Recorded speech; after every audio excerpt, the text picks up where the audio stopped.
கேள்வி நாங்க பார்ப்போம்.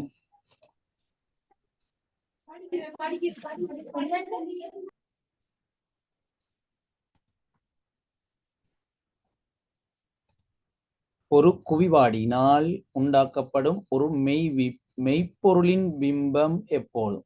சரியா? என்ன மெய்ப்பொருள்? மெய்ப்பொருள் காண்பது அறிவு என்று தமிழ் பாடத்துல படிச்சிருப்பீங்க. இதுல என்னன்னு சொன்னால் மெய்ப்பொருள் என்று சும்மா போட்டிருக்கு. அதாவது பொருள், உண்மையான ஒரு பொருள். இதுல மெய்ந்து வராம பொருளின் பிம்பம் எப்போதும் என்று கேட்டாலும் சரி. இது ஒரு தியரி சம்பந்தமானது. அப்படின்னு என்ன? இது எப்போதும் மாறாத ஒரு விஷயம். அது எப்போதும் இருக்கு. சரியா? அதே நேரம் என்ன ஆடியது? குவிவாடி. அப்ப குவிவாடிக்கும் குழிவு வில்லைக்கும் நாங்க ஒரே ஒரு படம் தான் வரைஞ்சிருக்கோம். இருக்குது குவிவு ஆடி குழிவு வில்லை. நல்லா ஞாபகம் வச்சுக்கொள்ளுங்க. இப்ப நான் காட்டுறேன். ரெண்டுக்கும் ஒரே இயல்பு தான். அதே போல குழிவாடி குவிவு வில்லை. அந்த வில்லை ஆடினும் போது லீனாவும் வீணாவும் மாறுபடும். அது மட்டும் தான் வித்தியாசம்.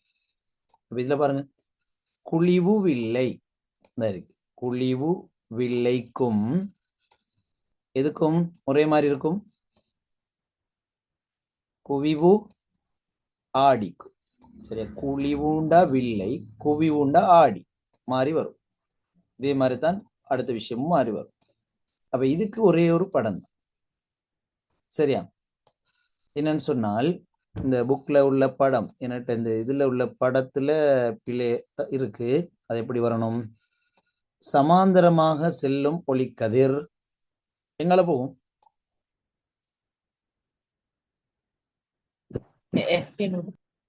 எப்பினூடாக செல்வது போல் தோன்றும். அது இப்படி போகும். இப்படி போகும். அடுத்து ஒளியியல் மையத்தினூடாக செல்லும் ஒளிக்கதிர் எங்கள போகும். அதே பாதையினூடாக செல்லும். இந்த இப்படி வருது, இப்படியே போகும். சரியா? ரெண்டு ரெண்டு ஒளிக்கதிர். இந்த புத்தகத்துல ஒளிக்கதிர் கொஞ்சம் மேலே இருக்கு. சரியா? அப்ப இதுல மொத்தம் எத்தனை அம்புக்குறிகள் வரணும் சொல்லுங்க பாபு? 4 அம்புக்குறிகள் வரணும். சரியா? 4 அம்புக்குறிகள் வரணும். ஏது காரணம்? இந்த உள்பகுதியில் உள்ளது புள்ளி புள்ளியா வரும். சரியா? படுகதிர் 2, தெரிகதிர் 2, அது முறிகதிர் 2. சரியா? உள்பகுதியில் உள்ளது புள்ளி புள்ளியா வரப்போகுது. சரி, இப்ப இதுல இந்த பிம்பத்தை பத்தி சொன்னால் எவ்வளவு தூரத்தில் இருந்தாலும் இந்த பொருளின் பிம்பம், எவ்வளவு தூரத்தில் இருந்தாலும் இந்த பொருளின் பிம்பம், பாருங்க பொருளை பாருங்க. பொருள் இந்த இருக்கு. இந்த பொருளை விட பிம்பம் எப்படி இருக்கு? இந்த ஐ போட்டது பிம்பம், இமேஜ். இந்த ஓ போட்டது பொருள். பிம்பம் எப்படி இருக்குன்னு சொல்லுங்க பாப்போம். உருப்பெருத்தா உருச்சிருத்தா? உருச்சிருத்து. உருச்சிருத்து காணப்படுது. சரியா? உருச்சிருத்து காணப்படுது. அதே நேரம் வேற எப்படி காணப்படுது? நிமிர்ந்தா தலைகீழா? நிமிர்ந்த பிம்பம் உண்மையான பிம்பம். நிமிர்ந்த பிம்பமா இருக்கு. உருச்சிருத்துதா இருக்கு. உண்மையானதா மாயமானதா? இதை திரையில் பெற முடியுமா?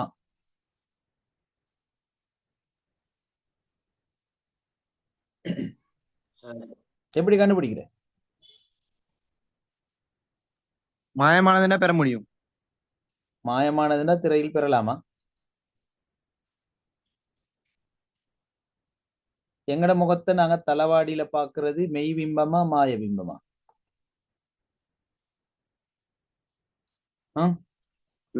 மெய் பிம்பம். எங்கட முகத்தை நாங்க தலவாடியில பாக்குறது மெய் பிம்பமா மாய பிம்பமா? மாய பிம்பம். அதை திரையில் பெற முடியாது. நீங்க ஒரு திரையை வச்சால் அதை திரையில பெற முடியாது. சரியா? அப்ப திரையில பெற முடியாவிட்டால் அது என்ன பிம்பம்? மாய பிம்பம். திரையில பெற்றாதான் அது மெய் பிம்பம். இப்ப அதே நேரம் இதுல நீங்க மாய பிம்பம் மெய் பிம்பம் கண்டுபிடிக்கிறதுக்கு ஒரு விஷயம், பொருளுக்கு எதிர் திசையில இருக்கும் பிம்பம். சரியா? பொருள் இங்க இருக்கு. புரியுதா? பொருளுக்கு இங்க இருக்கு. அதே நேரம் புள்ளிக்கோடு இல்லாத முறையில வரும். இது புள்ளிக்கோட்டிலேயே வருது. அப்ப இது மாய பிம்பம். அப்ப நான் சொன்னேன் இது இந்த குழிவு வில்லைக்கான பிம்பம் எப்போதுமே பாருங்க, எப்போதும் குழிவு வில்லைக்கு முன்னால் ஒரு பொருளை எத்தூரத்தில் வைத்தாலும் வில்லையினூடாக ஒரு சிறியன ஒரு சிறுத்த நிமிர்ந்த மாயபிம்பம், ஒரு சிறுத்த நிமிர்ந்த மாயபிம்பத்தை தான் பெறலாம். இது குழிவு வில்லை. இதே விஷயம்தான் எதுக்கு வரப்போகுது? இந்த பேப்பர்ல கேட்டிருக்கு குவிவாடி. நான் குவிவாடி எடுத்து பார்ப்போம். குவிவாடியை பாருங்க.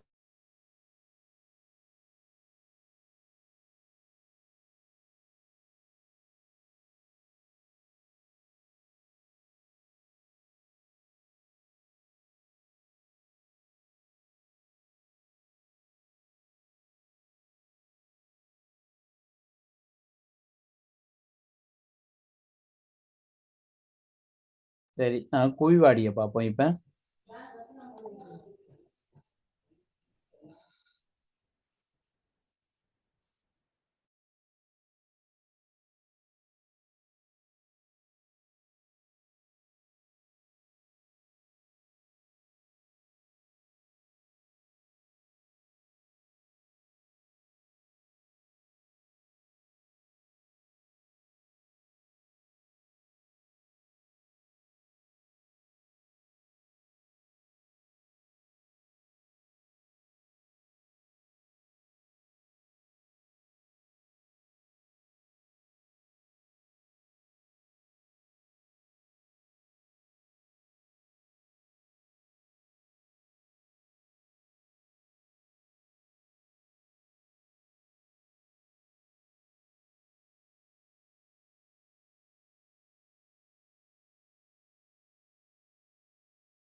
நான் பேசுறது கேக்குதா? இப்ப பார்ப்போம். இதுதான் குவிவாடி. குவிவாடின்னு சொன்னா இதுல உள்ளது வாகனத்துல பக்க கண்ணாடியே வச்சுக்கொள்ளுங்க. வாகனத்துல பக்க கண்ணாடி. சரி, இதுல பாருங்க குவிவாடி. ஆடியை நோக்கி வரும் ஒளிக்கதிர்கள். ஆடியை நோக்கி வரும் ஒளிக்கதிர்கள் என்ன செய்யும்? எங்கால செல்லும்? எங்கால செல்லும்? எஃபினூடாக செல்லும். எஃபினூடாக செல்லும்.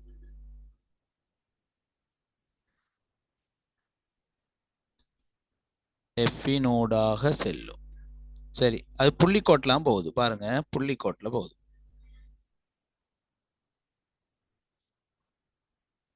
இது நாங்க புள்ளிக்கோடு வரைவோம். சரி, அடுத்தது வளைவு மையத்தினூடாக வரும் கதிர்கள் எங்க செல்லும்?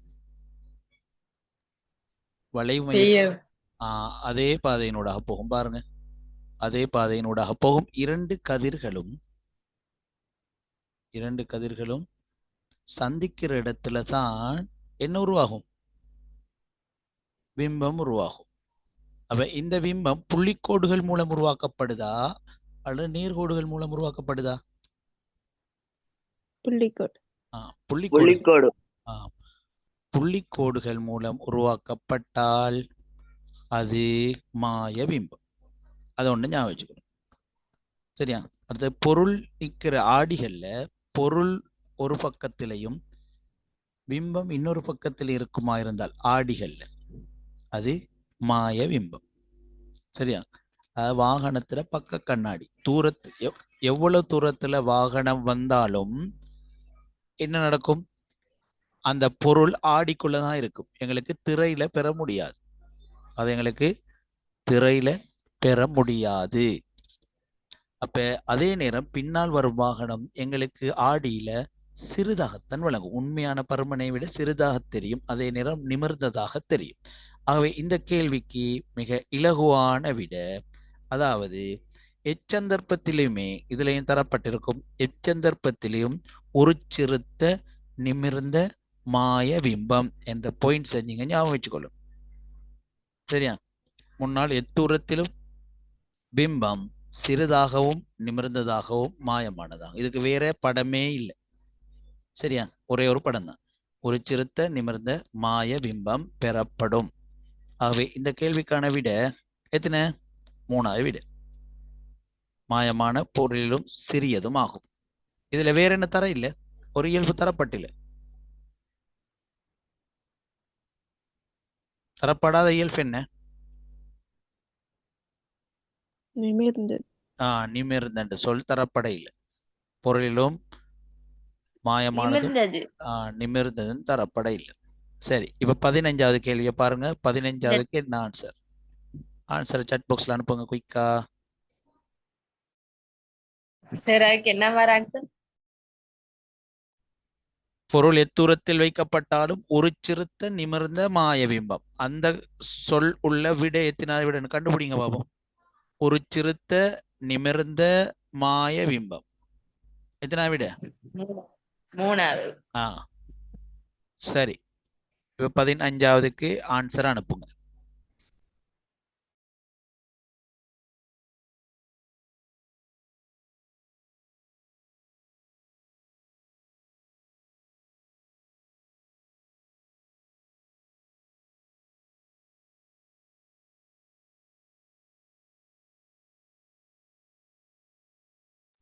பதினஞ்சாவதுக்கு 1 2 4 3 விடைகள் வந்திருக்கு.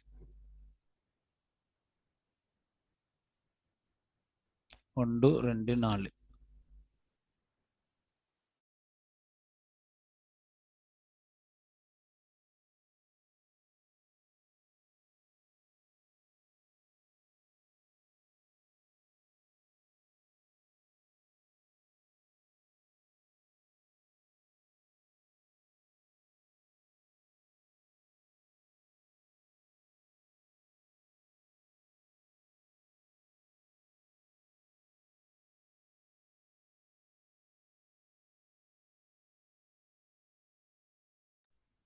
ஒன்று 2 4 விடைகள் வந்திருக்கு.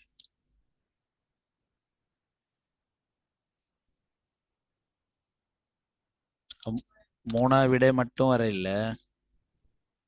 தெரியல, அனுப்புங்க பிள்ளைகள்.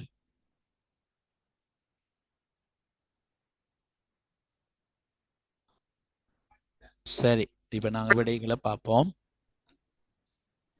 HCl வண்ணமிலமா மின்னமிலமா?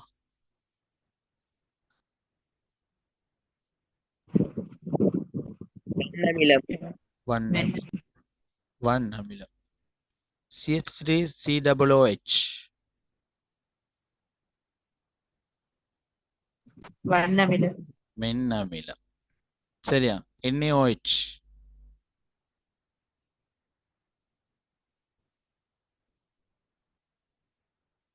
NaOH என்ன? மென்மூலம். வன்மூலம். வன்மூலம். சரியா? NH3 என்ன? மென்மூலம். சரியா?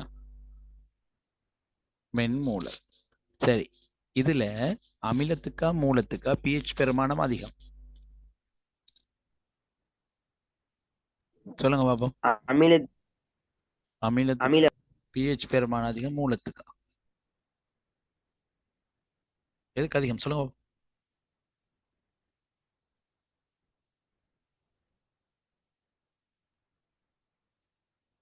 மூலத்துக்கு. மூலத்துக்கு அதிகம். சரியா? பாருங்க, அப்ப இதுல pH பெருமானம் கூடுதலாக இருக்க போறது மூலம்தான். 0 தொடக்கம் 6 வரை அமிலம், 7 நடுநிலை, 8 14 வரை மூலம். சரியா பிள்ளைகள்? அப்ப நாங்க இந்த கேள்வியை பார்த்தால்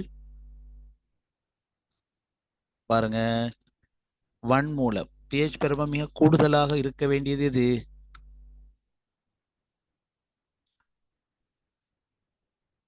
மிக கூடுதலான pH பெருமானம் உடையது எது? NaOH. ஆ NaOH. அப்ப முதலாவது மூணாவது விட வராது. இந்த ரெண்டு விடையும் வெட்டிடுவோம். NaOH.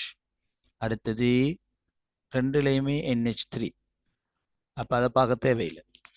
சரியா? மென் மூலமே. இப்ப வண்ணமிலத்துக்கா அதிகம் மென்னமிலத்துக்கா? வண்ணமிலம். வண்ணமிலத்துக்கு. pH பெருமானம் அதிகம் எதுக்கு? மென்னமிலம். மென்னமிலம். வண்ணமி மென்னமிலத்துக்கு தான் pH பெருமானம் அதிகம். பாருங்க.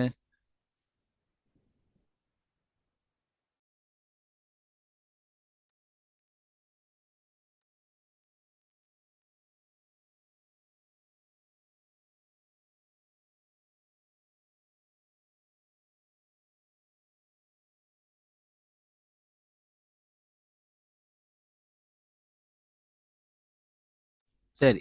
ஆகவே எத்தனாவது விட வரும்? இரண்டாவது விட. பிள்ளைகள் விளைஞ்சா? இரண்டாவது விட. வன் அமிலமும் வன்மூலமும் தான் இரண்டு எல்லைகள்லையும் வரும். இந்த 0 இருப்பது வன் அமிலம், 14 இருப்பது வன்மூலம். சரியா? அப்ப அமில இயல்பு படிப்படியாக 6 வரும்போது குறையும். மூல இயல்பு 8 வரும்போது குறையும். அதாவது 8 ஆகும்போது மென் மூலம், கிட்டத்தட்ட மென் மூலம். 6 ஆகும்போது மென் அமிலமாகும்.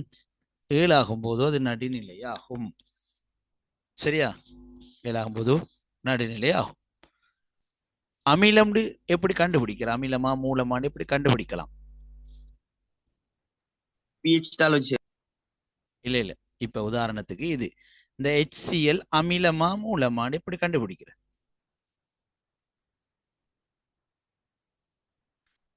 சொல்லுங்க. இப்ப HCl தரப்பட்டிருக்கு, அமிலமா மூலமான்னு கேட்கப்படுது. எப்படி என்ன விளக்கம் சொல்லுவீங்க அதுக்கு?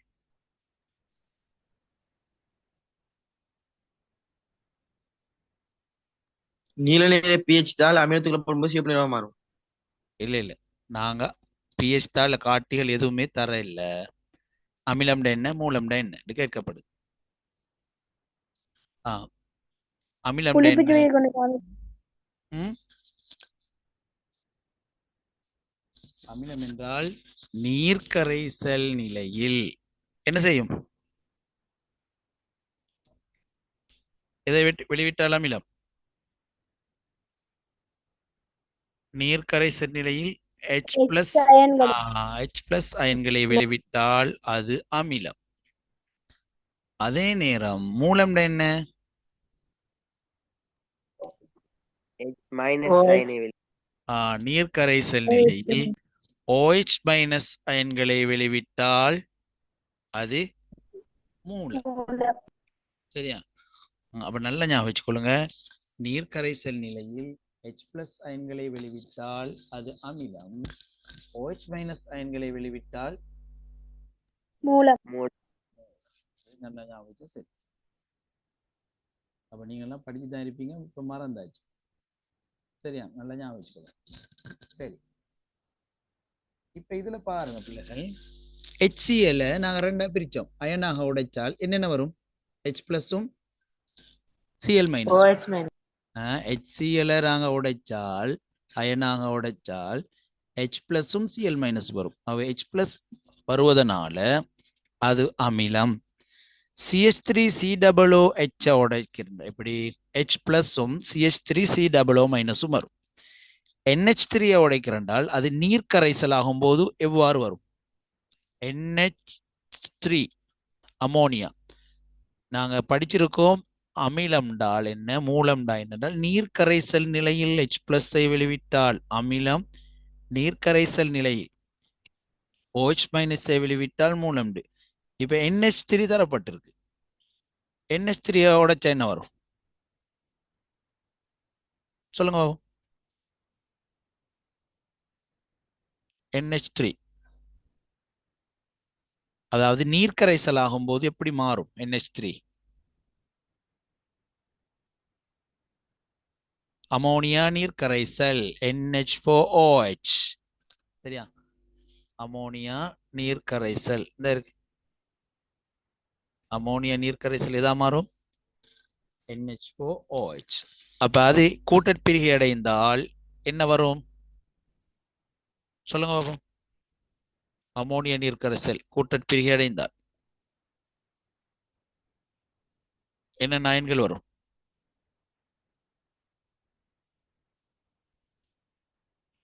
NH4+, NH4+, அதோட OH-. அப்ப இதுலயும் என்ன வருகுது? OH- வருகுது. OH- வருவதனால அது எதுன்னு எடுப்போம்? நாங்க மூலம் எடுப்போம். சரியா? விளைஞ்ச பிள்ளைகள் இப்ப NH4+ OH-. அவை அமிலம் மூலம். இந்த விஷயத்தை நன்றாக விளங்கிக் கொள்ளுங்க. விளங்கிட்டா? ஏன்னு சொன்னா கடந்த வருஷமும் அமிலம் என்றால் என்னன்னு கேட்டு வந்துச்சு, அல்லது அமிலத்தை அறினம் காண்பீர் கேட்டு வந்துச்சு. அவை நீர் கரைசல்களை H+, அடுத்து OH-. இந்த விஷயத்தை நீங்க கட்டாயம் தெரிஞ்சு வச்சு கொள்ளணும். சரி, இப்ப நாங்க 2021ஆம் ஆண்டு கேள்வி முடிச்சிட்டோம். 2022க்கு வாங்க. 2022 11க்கு விடையே சொல்லுங்க.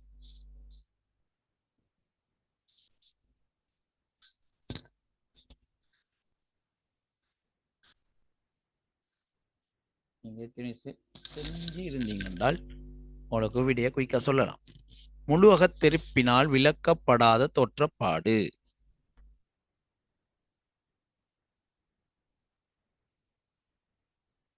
சரி, 2வது 3வது வந்திருக்கு விட.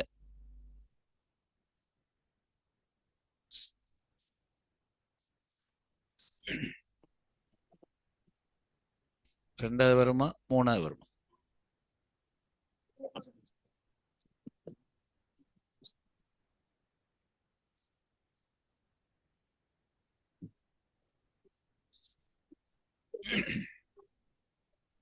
ரெண்டாவதா 3வதாண்டு?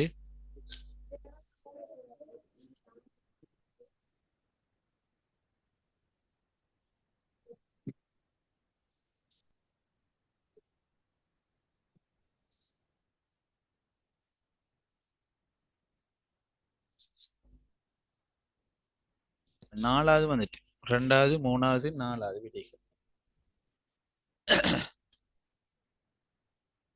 சரி, கொஞ்சம் பேர் தான் அனுப்பியிருக்கீங்க. அடுத்தாக்கள் அனுப்புங்களேன். ஆதில் ஹசன், அம்மார், அம்னா, டிலுக்ஷினி, ஃபஹத், அடுத்தாக்கள் அனுப்புங்க. சரி, நான் இப்ப முழு அகத்தெரிப்பு ஒளிப்பாடம். சரியா? ஒளிப்பாடத்துல இதுக்கு மேலேயே நிறைய MCQகள் வந்திருக்கு. நாங்கள் முழு அகத்தெரிப்பு எடுத்துக்கொண்டால் அடர்ந்த ஊடகத்திலிருந்து ஐதான ஊடகத்துக்கு செல்லுமா, ஐதான ஊடகத்திலிருந்து அடர்ந்த ஊடகத்துக்கு செல்லுமா ஒளிக்கதிர்? சொல்லுங்க பாப்பா. சரி, ஸ்கிரீனை பாருங்க. வளி நீர், இதுல எது அடர்ந்த ஊடகம்?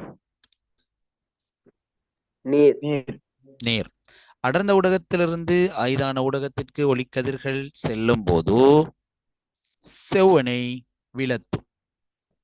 செவ்வனை விலத்துன்ற என்ன அர்த்தம்டால், இந்த ஒளிக்கதிரை நாங்க நேருக்கு நீட்டினோம்னு சொன்னா இப்படித்தான் போகணும். பாருங்க, இப்படி போக வேண்டியது. ஆனால் இது என்ன செஞ்சிருக்கு? நேரா போகாம அந்த செவ்வன் இருக்கு நடுவுல புள்ளி புள்ளி கோடு, அதை விட்டு இப்படி விலகி இருக்கு. இந்த இப்படி விலகும். இப்ப நீர்ல படுற கோணம் அதிகரிக்க அதிகரிக்க இது இப்படி ஒளிக்கதிர் இப்படி பணிஞ்சு கொண்டு வரும். இப்ப நான் வரைஞ்சிருக்க நிலைமையில தெரிகதிர் அல்ல முறிகதிர் போனால் இந்த கட்டத்துல என்ன பெயர்? முழு அகத்திரிப்பு. இப்ப அவதி கோணம். இப்ப என்ன பேரு? அவதி கோணம். படுகோணத்துக்கா முறிகோணத்துக்கா? முறிகோணம். படுகோணம். படுகோணம் நல்லா ஞாபகம் வச்சுக்கொள்ளுங்க. இந்த சி படுகின்ற கோணம் தான் அவதி கோணம்.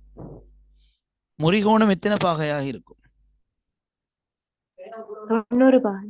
90 பாகையாக இருக்கும். பாருங்க, இது 90 பாகையாக இருக்கும்.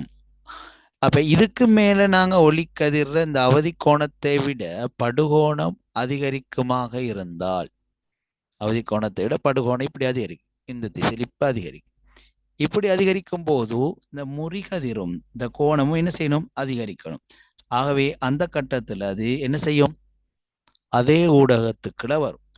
அப்ப அவதி கோணத்திலும் படுகோணம் பெரிதாகும் போது அவ்வொளி முழுவதாக ஒளியியல் அடர்த்தி கூடிய ஊடகத்தினுள்ளேயே முழுமையாக தெறிப்புக்கு உட்படுகின்றது. இத்தோற்றப்பாடு முழு அகத்தெரிப்பு எனப்படும்.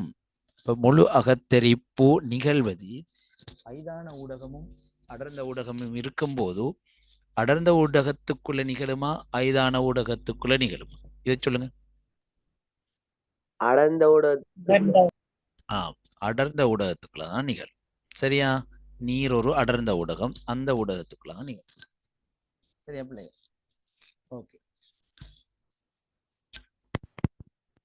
நீங்க கேள்வியை பார்த்தீங்கன்னு சொன்னால், கேள்வியை நாங்க பார்ப்போம். முழு அகத்தெரிப்பினால் விளக்கப்படாத தோற்றப்பாடு.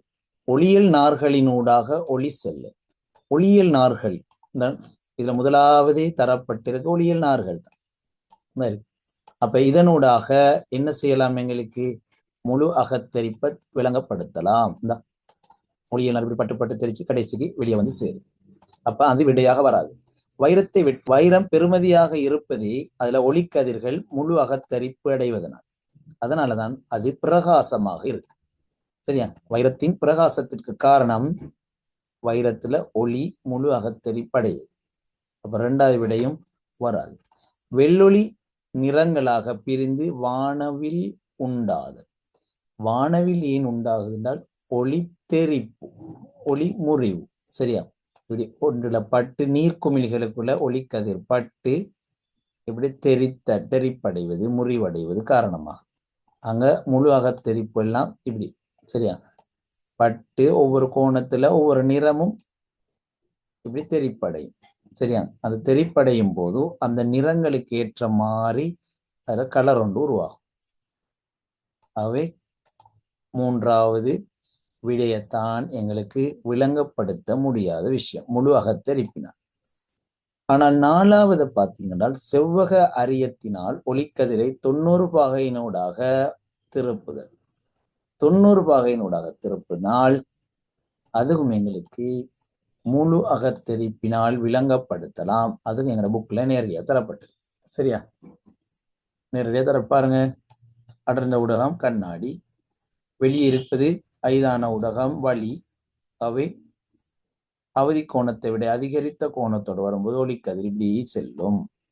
அப்ப இதையும் எங்களுக்கு என்ன செய்யலாம், விளங்கப்படுத்தலாம். இந்த மேலதிக அறிவுக்குள்ள தரப்பட்டிருக்கும் போல இந்த கண்ணாடிக்கான அவதி கோணம் 42.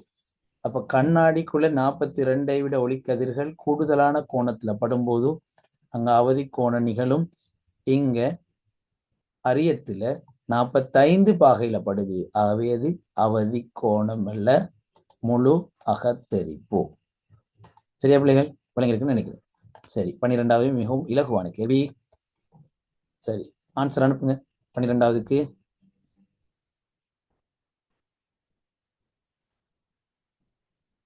குயிக்கா வந்துட்டு அப்படி அனுப்புங்க குயிக்கா.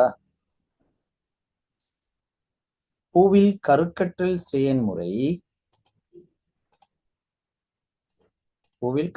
செயன்முறைக்கு பின்னர் நடைபெறும் ஒரு மாற்றம் பின்வருவனவற்றில் யாது? கருக்கற்றலின் பின்னர் பூவில் நடைபெறும் ஒரு மாற்றம்.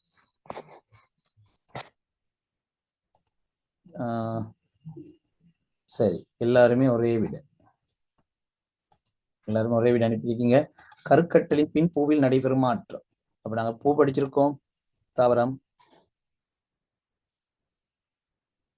கருக்கட்டலின் பின் என்ன நடக்கும்? சரி, கருக்கட்டலின் பின் ஒரு பூவில் என்ன நடக்கும்னு பார்த்தால், கருக்கட்டலின் பின் பூவில் நிகழும் மாற்றங்கள் சூலகம் பழமாக மாறும், சூலகச் சுவர் சுற்றுக்கணியமாகும், சூழ்வித்து வித்தாகும், சூழ்வித்து சுவர் வித்துறையாக மாறும். திரும்ப ஒருக்கா மீட்டி கொள்ளுங்க. சரி, இப்ப நாங்க பார்ப்போம் இந்த கேள்வியில என்ன விடைகள் தரப்பட்டிருக்கு. சூலகம் சுற்றுக்கணியமாக மாறும். சரியாது? என்ன பிழை? சூலகம் சுற்றுக்கணியமாக அல்ல மாறும், சூலகம் பலமாக மாறும். அப்ப அந்த இடத்துல கொள்ளுங்க, சூலகம் பலமாக மாறும். இரண்டாவது, சூழ்வித்துக்கள் வித்துக்களாக மாறும். அது சரி, சூழ்வித்துக்கள் வித்துக்களாக மாறும். இந்த சூழ்வித்து வித்தாக மாறும். அப்ப சூலகம் பலமாக மாறும், சூலக சுவர் தான் சுற்றுக்கணியமாக மாறும், சூழ்வித்து வித்தாக மாறும், அந்த சூழ்வித்து சுவர் தான் வித்துறையாக மாறும்.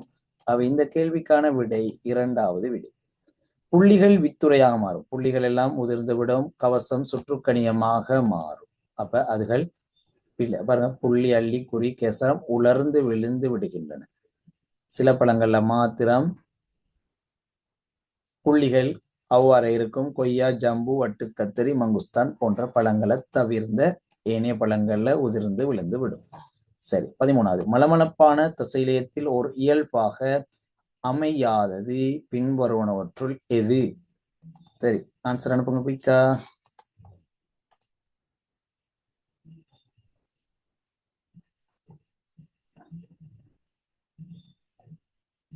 ரெண்டு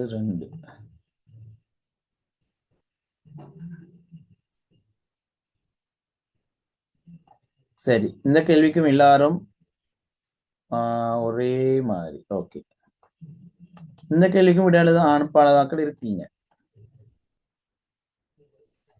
திலுக்ஷினி, ஃபஸ்ரா, நஃப்லான்,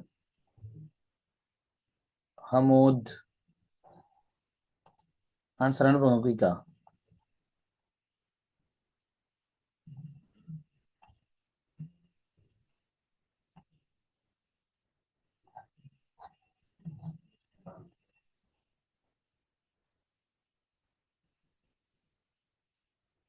சரி, ஹமூத் அனுப்பி வச்சு. சரி, பேரு